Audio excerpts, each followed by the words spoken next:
What I'd like to have us do to begin with these parables, and just let me say here for those of you who haven't been part of this, I'm using very heavily the book by Kenneth Bailey called Jesus Through Middle Eastern Eyes. I also have another one that he wrote. He is actually a Lutheran biblical scholar, and in his 25 to 30 years that he spent in Jerusalem in that area, he made it a point to talk with people that were from traditional Middle Eastern villages. And he found that a lot of things haven't changed that much. Some of the codes of conduct, some of the things that are expected are there. And what he began to notice was that people who Middle Easterners who may hear a parable may notice something right away that we may not notice right away or even at all, because it is not different to our culture. And so I just want to let you know this, because I am using it heavily. When I read this, and I had already preached many sermons and I worked with the parables for a long time, I just found that I thought his insight and the care with which he did it was just so sharp that I have wanted to share it with other people, because I thought it would bring certain things to light that make us appreciate Jesus more, and actually the very form that they're in is really quite powerful. So, let's see, welcome. I see a few people that wanted to join have not yet, but we will find that out. They probably are very much like I am. There are many mistakes to be made before you can quickly go into this. So, I would like to read this for the first, and what I'd like to just ask each of you to do as I read is to ask yourself this question. What particularly stands out to me in the reading? And what do I think is the central concern of this parable that Jesus spoke? We won't go much into that, but I may ask you to share with each other just what was your first take. I am reading from the NIV, which is a translation, and I will use a translation here as opposed to, say, the very much enjoyable Eugene Peterson's paraphrase, because a translation translates it more closely, and it's in some of the close translations and the way the words are that you are able to see some of the things more clearly than you might in a paraphrase. So, chapter 12, verse 13 through 21. Someone in the crowd said to Jesus, "Teacher, tell my brother to divide the inheritance with me." Jesus replied, "Man, who appointed me a judge or an arbiter between you?" Then he said to them, "Watch out. Be on your guard against all kinds of greed. A man's life does not consist in the abundance of his possessions." And he told them this parable. The ground of a certain rich man produced a good crop. He thought to himself, "What shall I do? I have no place to store my crops." Then he said, "This is what I'll do. I will tear down my barns and build bigger ones, and there I will store all my grain and my goods. And I'll say to myself, you have plenty of good things laid up for many years. Take life easy, eat, drink, and be merry." But God said to him, "You fool, this very night your life will be demanded from you. Then who will get what you have prepared for yourself? This is how it will be with anyone who stores up things for himself, but is not rich toward God. Just off the top of your head, you want to just kind of shout it out? Anything that kind of you just found yourself attention grabbed by it? It just reminded me of something my mom and dad used to always say, you can't take it with you. Ah, okay, you can't take it with you. Any others? Can't serve two masters. You can't serve two masters. Well, for me, we did an addition and a remodel on our house, so it feels kind of convicting. Okay, with the new addition to your house, which may be nicer than you want it to be at this point, right? No. Right. Okay. I don't like this parable. Okay, all right. You need to get some things like this out of the Bible, right? That's right. I'm going to say this is the NIV also, and my footnote says, the rich man in Jesus' story died before he began to use up what was stored in his big barns, planning for retirement, preparing before death. He's wise, but neglecting the after death. Yeah. So you're thinking. So what dropped off at you is kind of the whole business of afterlife, mortality, the big picture. Yeah. Now, in taking a look at this parable, you remember that last week when we looked at the Good Samaritan, one of the things that Ken Bailey said is sometimes you see within the structure of a parable a certain rhetoric that was used to very commonly among Jewish people in the first century. And the way I described it, it was almost kind of like an hourglass. It starts out here, and then when it gets to the center, that's kind of where you have the climax or the thing that is most critical to the parable. And then you move out, but there's a parallel between the first and the seventh, the sixth and the second, the fourth and the third.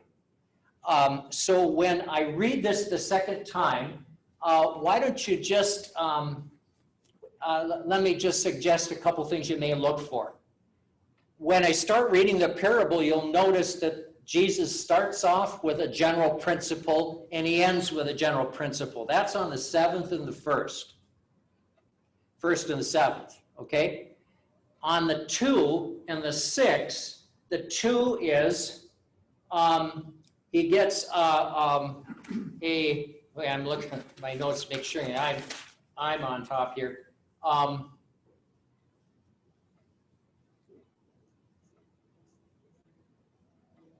You have his goods. Goods are given, goods are left. On the 3rd and the 4th, he's in a dialogue with himself about what he's going to do. And in the middle, you have the dialogue with himself where he decides a solution to his problem. Okay? Now, let me read it, and you'll see the structure.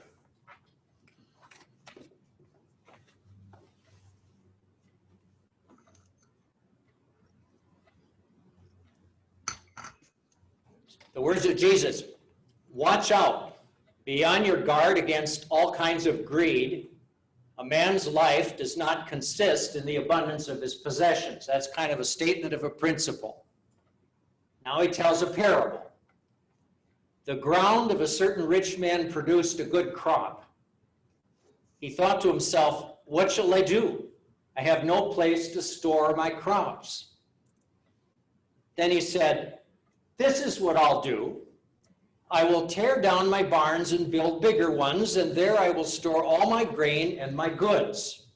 And I'll say to myself, okay, you have plenty of good things laid up for many years. Take it easy, drink, and be merry. But God said to him, you fool, this very night your life will be demanded for you, and then who will get what you prepared for yourself? This is how it will be with anyone who stores up things for himself, but is not rich toward God. Do you see how that structure. It says a lot. It carries a lot. What I'd like to do now is to start off a little bit with the narrative that starts it off, just to give a little bit of background. You'll notice that when it begins with a man who says teacher. In Luke says teacher, Matthew would say rabbi. It's the same word. Luke oftentimes would go for more of a Gentile audience, we think. But anyway, it's rabbi. Tell my brother to split the inheritance with me. The assumption the man is making about Jesus is that he's an authority in matters of the law, so he can adjudicate it. The reason that there's a question and a conflict probably is because the father did not leave a will, and unless the older brother agrees to splitting the property, it can't be split under the laws of those times. So you already have a conflict with the man, and he is wanting Jesus to do what he tells him. Jesus never does that. And what Jesus does is he says, man, who made me judge over you? That is not what I came to do. But there must be something in this that causes Jesus to address a bigger and a different issue. It's probably related to what he maybe sensed was in this man's heart. And so that's why he goes to the very first principle, which, if you look, is verse 15. And then he said to them, watch out, be on your guard against all kinds of greed. One translation has on all insatiable desires. And the word greed comes from something that means always want more. So, and then he makes a really important point, and this is going to come through in this translation. A man's life does not consist in the abundance of his possessions. So what this one is after is, this parable is really dealing with something that a Christian would need to think about, which is, what do we do with our abundance? Our surplus. And this is where Jesus chooses to go. Incidentally, when he says to the person, man, who made me judge over you? Man is kind of a rough way of speaking to the person. It suggests displeasure. And so that's just kind of in the idiom of the time. But Jesus makes this first one. And now I want you to look really closely at the way in which the wording is here as he tells the parable. The ground of a certain rich man produced a good crop. Actually, it's a very abundantly good crop. But it's put in a certain way. And the word for ground emphasizes the fact that the great crop did not come because this rich man had done something special. This was a gift. The land was good, and it simply produced a good crop. So, and then he's a rich man already. This is important to the parable because it's not with the great crop that he becomes rich. He's already rich. The other thing about the word ground is that it seems to suggest not just a small amount of ground, but a very, very big amount of ground. And if you remember, some of you, with what the prophets were concerned about in Israel, just to go a little history here. In Israel, when the land was divided up, every family got a plot. And then the inevitable things that happen in people's lives happened. And they also decreed that there would be, after 50 years, a jubilee. Now, there is no archaeological evidence that suggests that that was ever followed, but you can understand what they're getting at here. The ideal was that if everybody has a plot, then everybody has a way of making their own living. They can sit under their own olive tree. But the problems that happen are, of course, somebody has misfortune, somebody dies, somebody is a bad manager, somebody is an extraordinarily good manager, all of the things that happen within the community. Some people may be crooked and leverage their thing. That was the story, remember, of Naboth and the vineyard and King Ahab, if you remember that one. That was stole because a lot of that was going on. But at any rate, the point being that after 50 years, everybody doesn't have a plot. But the idea was, we have a jubilee and everything reverts back to the way it was. Right to the first one.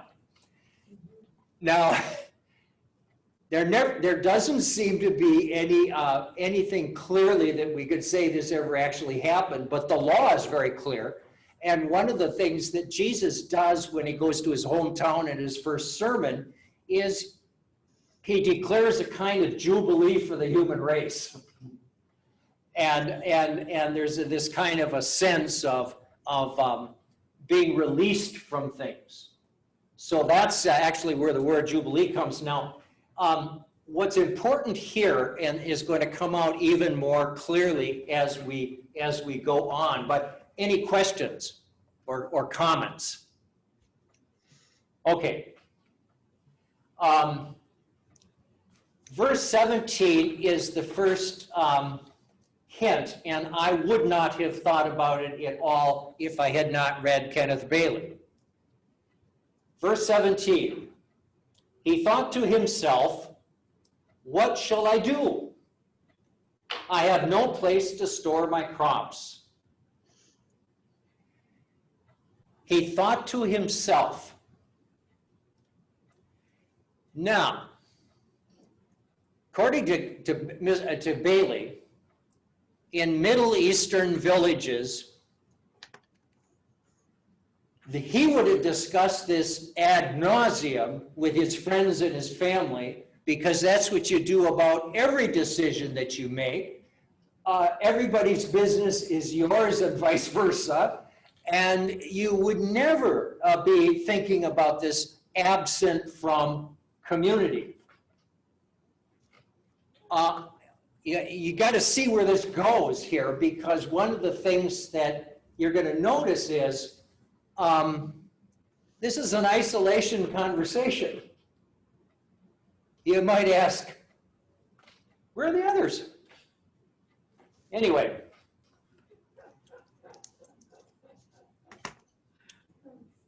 Verses 18 through 19, you've got the more self-talk to try to figure out what to do with the problem.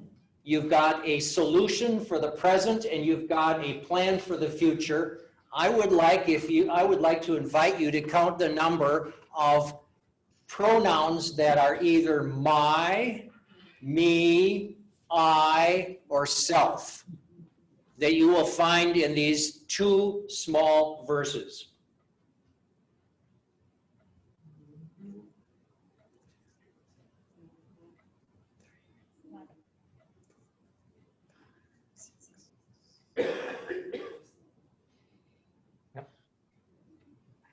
I didn't count them, so anybody want to give a number? 12? 8 over here? We don't have to be exact. You kind of get the point, don't you? I mean, this is the brilliance of Jesus. Think about this now, the way you word it. Even the way you word it is saying something.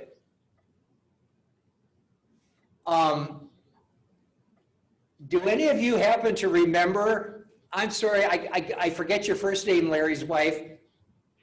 Elizabeth. Yes. I'm Yeah, sorry. I'm terrible with names. Yeah, Welcome, Elizabeth. Yes. Elizabeth, you may know, but do you remember Martin Luther's definition of sin? Well, self turned inward. Yeah, the self curved in on itself. Curved in. You heard that one before? It's the self curved in on itself. And if you stop to think about it, what is the purpose of the law that expresses the will of God? Remember, it's love of God and your neighbor as yourself, which means that you're in a community. Sin is in on oneself. So that's one of the things that I wanted. Now, let's just take a look at this, because there are a few echoes of things that go on in the language here. Then he said, this is what I'll do with his problem. I will tear down my barns and build bigger ones, and then I will store all my grain and my goods. Notice the repetition of my. It's my crop, it's my grains, it's my goods. He's a rich man. He already has big barns, but he's going to tear them down and build even bigger barns. Tear down and build echoes the prophets who spoke in a much different way about the judgment of God was going to tear down what was so that something could be rebuilt that should be. This man is far more trivial than that.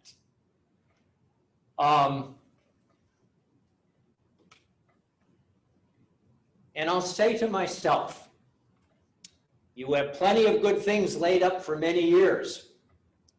Take life easy, eat, drink, and be merry. You've heard eat, drink, and be merry before, have you not? Does anybody know where it comes from? Ecclesiastes, that's right.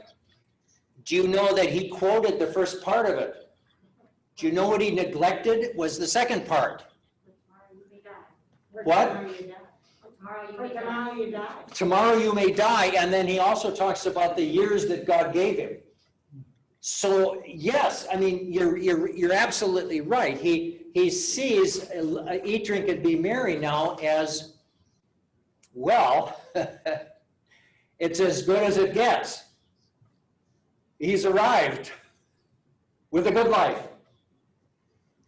It almost sounds like his crops, his barns are full before his new crops are even in. That's right. It sounds like he's already full. Yes.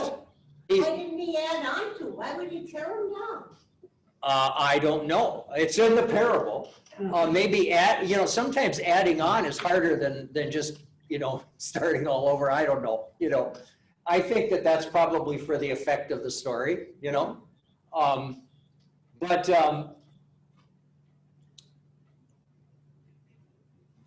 this just reminded me, did any of you remember seeing the movie It's Good as It Gets with Jack Nicholson? Oh, Yes. Yeah, I mean, it's a funny, and I still remember where that line comes in the movie. Jack Nicholson goes into his psychiatrist without an appointment, hasn't been there for 6 months or whatever. He doesn't get an appointment, he's mad, he's leaving, and he comes across a waiting room of all kinds of people that don't look very happy, and they're waiting to see their psychiatrist.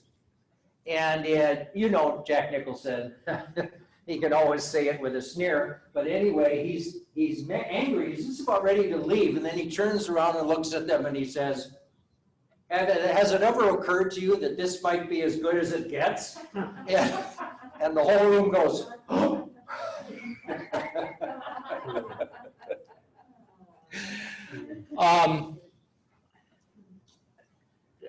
something else that you know that's going on here, and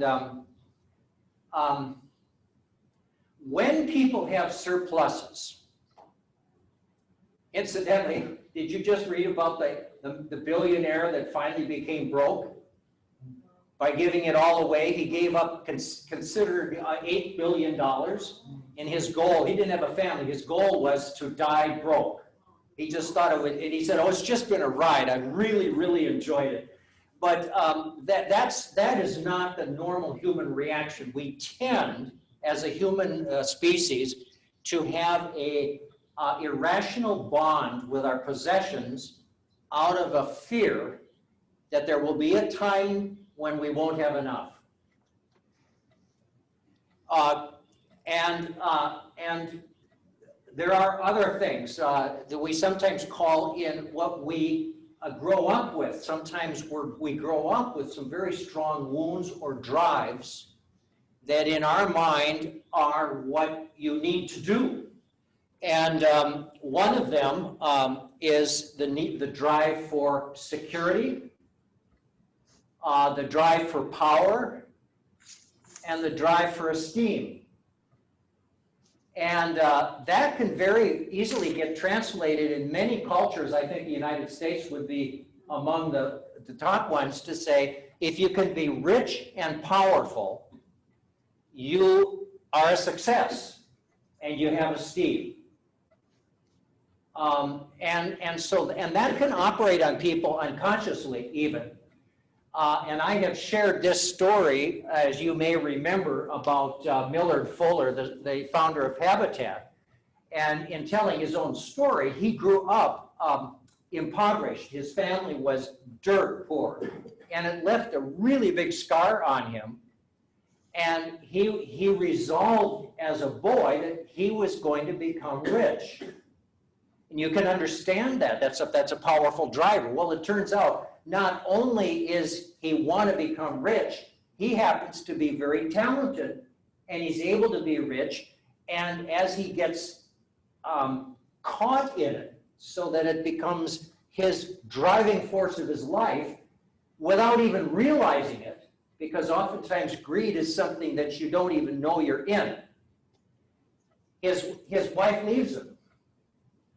Because the man she knew and the man he is now aren't the same, and she can't stand it anymore. And he used to say, I sat there calculating my money, how much I was making even that night when I'm sitting in my chair. I mean, that's a little obsessive.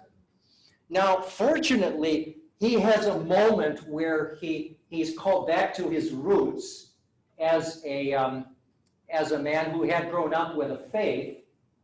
And he realizes in that time, it's an awful time for him, that he's been on the wrong track, that his God has become money. And so he has a kind of a conversion, a repentance that causes him to take a very different path of saying, what would it be like to be rich in God, And that eventually leads him by chance to something that he had done as an experiment that turns out to be Habitat for Humanity. So then he ends up using this incredible gift that he has that gets multiplied across the world and inspires all kinds of people, and it's just a remarkable experience. But he had this little boy in him. And so we can, out of our insecurities, oftentimes operate without even realizing what's driving us.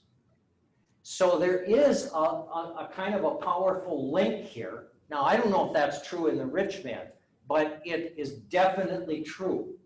And there are some other things that happen that you can kind of see in the story.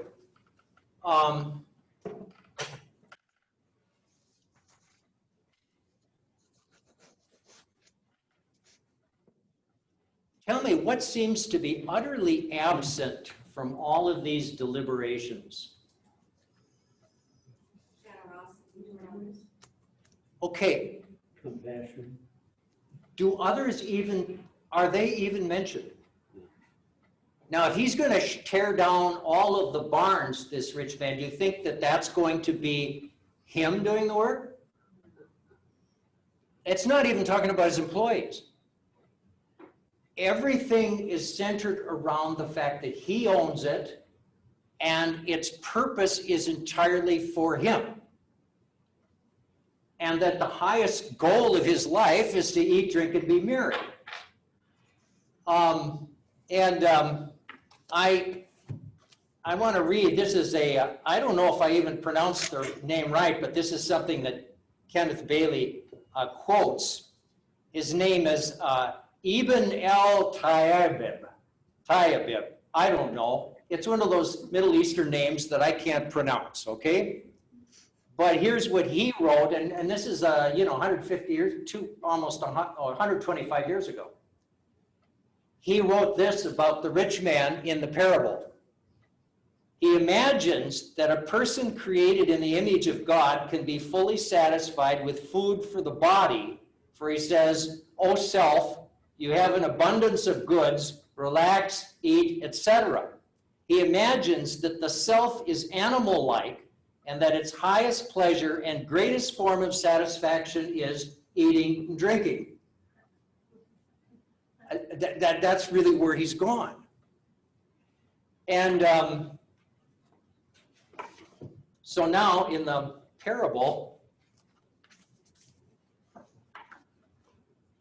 you get the interruption of mortality and the interruption of what Jesus assumes about life. And that is, God said to him, "You fool, this very night your life has been demanded of you. Then who will get what you have prepared for yourself?"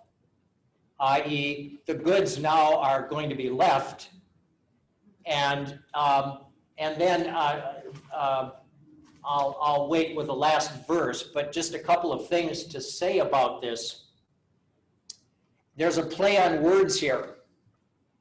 To be merry or to be happy, which he's talking about, eat, drink, and be merry, has a Greek word, a Greek root word that's euphron, which means merry. And then there is a word aphron, which means to die. And the word center is a diaphragm. And you can see so many words in the Bible come out of physicality. So it's like this. When you've worked really hard, you finally got it done, and you sit down and you go, I'll bet you've all done it. Isn't that a wonderful feeling? It's like your diaphragm just goes, you just take a break and you just exhale, and it's like, I'm going to enjoy my grandkids now, or, something like that. I mean, it's great. And that's what being merry would be. That's where it comes out. It's the, When you die, the diaphragm isn't functioning that way. There's nothing more. So it's a word play on fool and merry. And so it's a real, it's kind of a real tragic thing, really. And then the word for your life is demanded of you is the words that are also used in the Bible for your loan is due. And behind that is this really important thought. Our life is a gift on loan. And the giver is God. And this gets to the biggest thing that is not in the parable for the man. And that is that the assumption of our faith, and certainly of Jesus, was the creator of the world is God and all things are God's. Our lives are a gift, and our relationship to the world is that of a steward. That is to say, we're given this gift, we use it for the benefit of what is the central part of the law.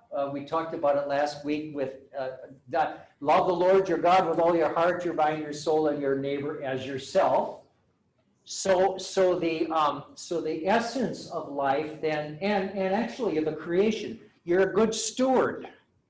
And so what the great Augustine said, the problem with the rich fool was that he didn't store his surplus in the right place.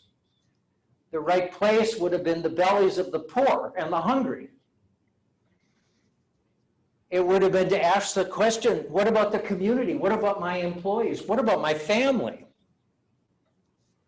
And that starts raising that whole question of, this guy's isolated. Is he not? In terms of the way he functions. The comment was made, I have observed it. I don't think it's always true. I think for some people it's, I get the impression that this billionaire that gave away all his money was having a great time. That's what he said. It made the news because it's so unusual. But I mean, but the point being, my point just simply went somewhere in this room, and I'm trying to get it back. If you happen to see it,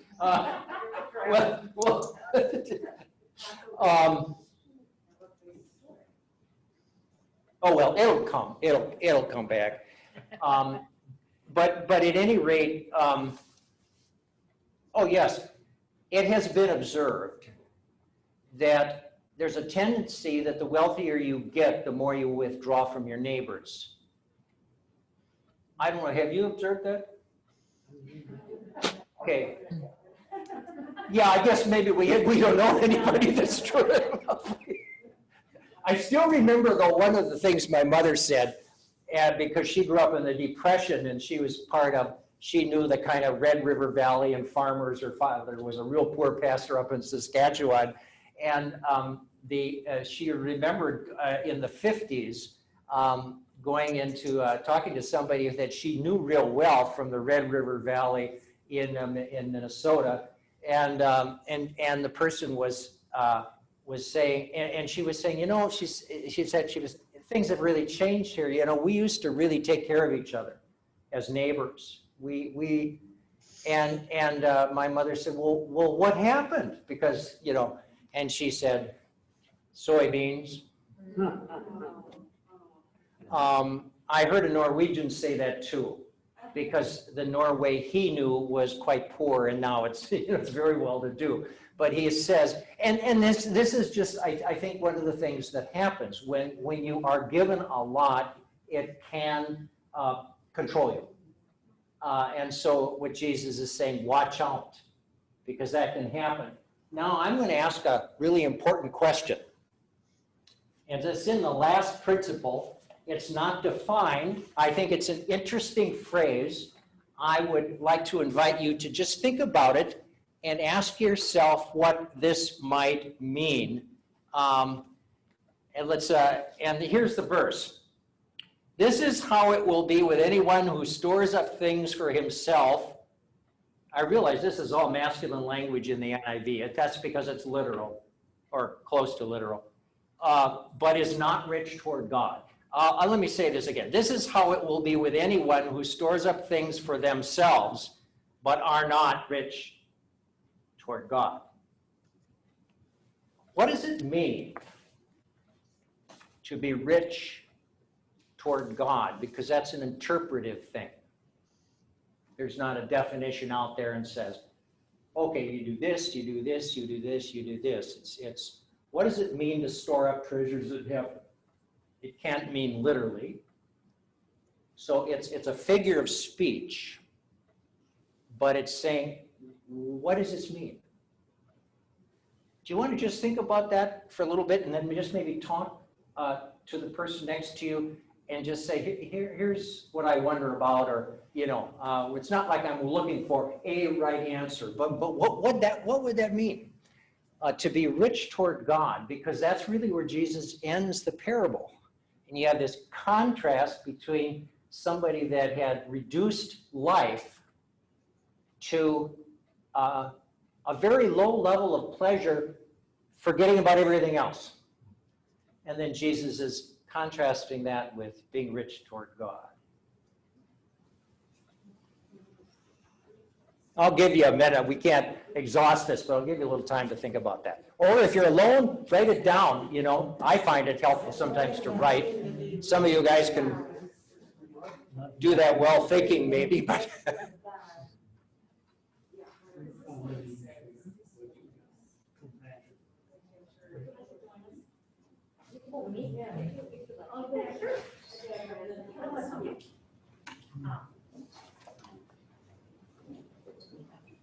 Depends on what you focus on. Depends on what you focus on. Well, I have a thought on this. And, yeah, Dan. And so, I mean, clearly, if everything is self-serving, if your sole objective in life is accumulation and retention of wealth, with no consideration, you know, this guy's brother was hoping to get some split of all the property, but he didn't, in the parable, it didn't consider that, didn't consider, well, I should take some of my wealth and give it to the community, my brother, whatever. So I think that a viewpoint that I have is that you should be rich to God by loving your neighbors as yourself and doing whatever you can. And you can retain something. So the thing that I would pose, and I have no idea what the answer is, and I don't know that there is a correct answer. I'm thinking about Bill Gates, and who gave $46 billion to the Melinda and Bill Gates Foundation. And then the Oracle of Omaha gave a similar amount. So they gave away half their wealth. Is that sufficient? I mean, they still have $46 billion. It isn't like they're trying to figure out how to get the next meal, but what is sufficient? I have to Okay, now I'm going to ask the question, did the rest of you hear the statement? Oh, good. I didn't know if that was the case.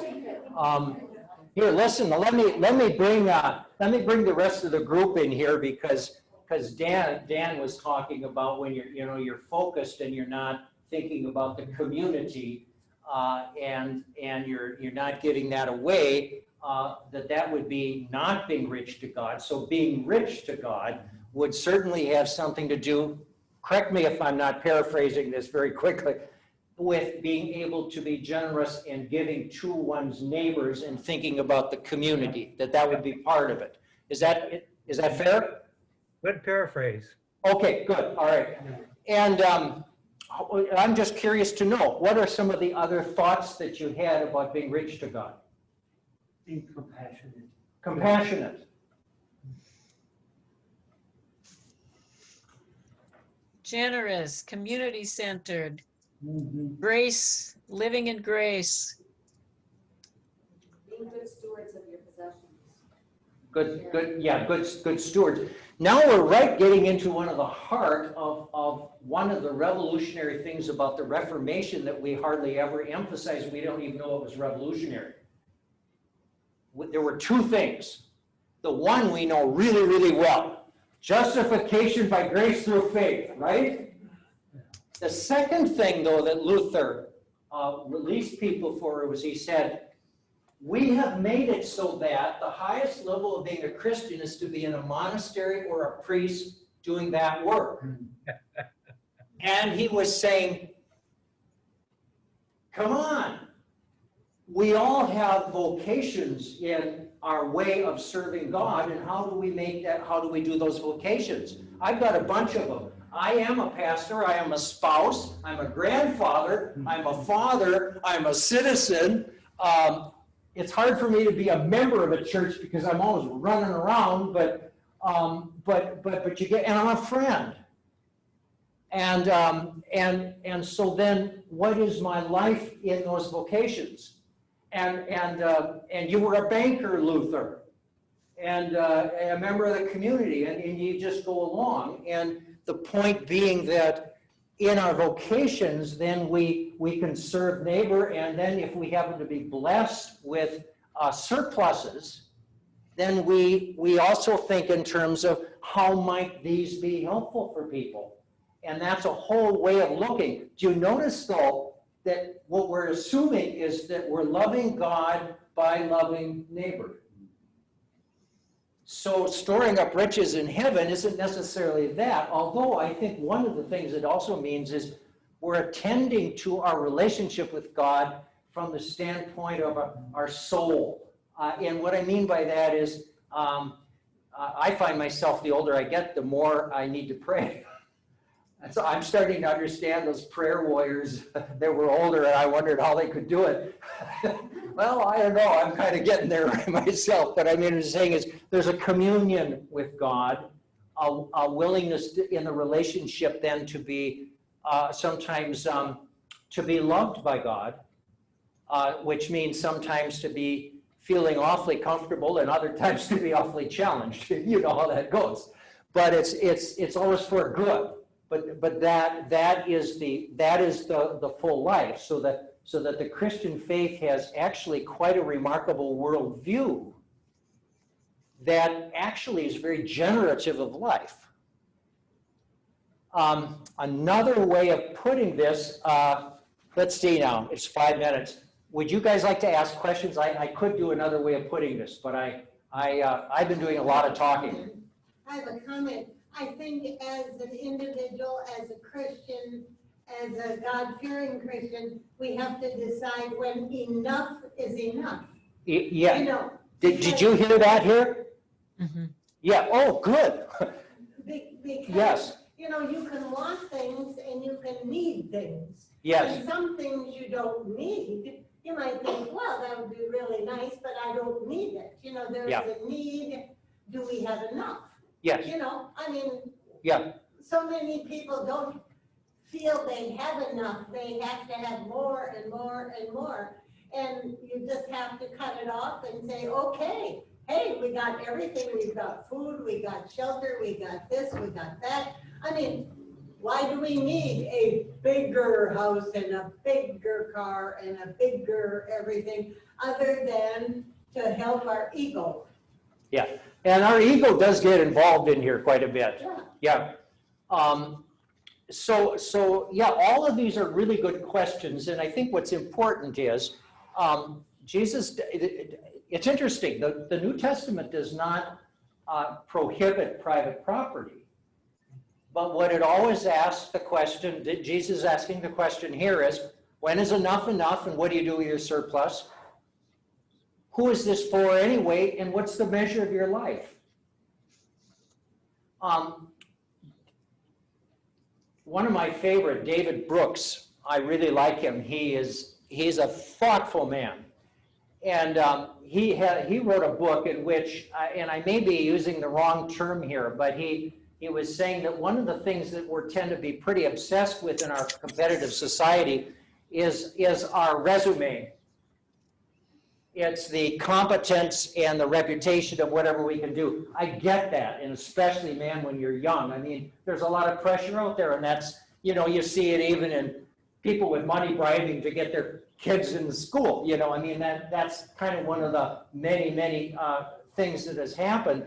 But he said we're not spending enough time thinking about our obituary. Now, I may have the wrong word here, but I know I don't have the wrong concept. And I remember Stephen Covey one time did this little exercise, and maybe you can be thinking about this, because he was saying, do a little exercise. Imagine that you've died and you are actually going to be able to invisibly attend your own funeral, and you have 4 people that are going to speak about you. One is going to be a family member, one is going to be a friend, one is going to be a community member, and another is going to be a former colleague in your work. What would you like them to say? What's interesting about doing that, and I've done it, is you find yourself thinking, yeah, it's nice to be recognized for my achievements, but you know, they really don't matter half as much as if somebody said, you know, he was compassionate. And I remember one time when I was, you know, he really helped me. the kind of things that would be said about your character. And I think that, Pastor Chad had said, I think there are some things that the church can speak to in our society with its many needs that very few others can. And this is one of them, and that is to say, what does a good life look like? What does it mean to live whole? Why does it matter what we believe? Well, it matters to the lives of other people. That's, and so Jesus took this little parable, and anyway, I got 2 minutes here, and any final comments? How about from thank you for joining us, incidentally. Thank you. Yeah. Yes. Does this work? I'm having to project my voice, and I do a little bit of, talk among yourselves. Would you like more of that? A little more? Okay. Is it fine the way it's going in terms of the structure? Yes. Okay. I'm getting yeses here. I'm looking at Emily, but it happens to be her cartoon. She's got red hair and she's waving. Oh yeah. Oh, she's eating. Okay. Anyway, listen, let me just close with a prayer. And, it's funny. Yes? Parable for next time? Oh, the parable for next time. Hang on. I don't have this memorized.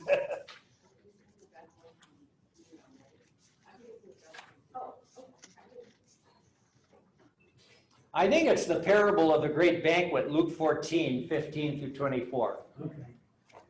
But I'll have to go back to what I said when but anyway, I want to read this prayer.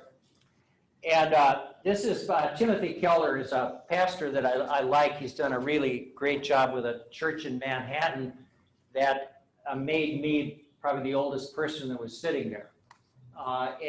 So and he comes out of a Reformed tradition, but there's a little devotional, and I'm studying this, and so I just happened to read the prayer. Okay, I'd like to read it because we didn't even get a chance to get into this, but I guess if I were to just say one thing, and that is Christianity is never just about spiritual, because coming out of the Hebrew tradition, we are embodied creatures in a material world. So you live out your faith not in a private spirituality over here that's disconnected from your body. And so that's what you'll in the prayer. Okay, Lord, you made both souls and bodies, and you are going to redeem both soul and body on the day of resurrection. Help me then to serve people not just with words, even gospel words, but also with practical help and sacrificial generosity.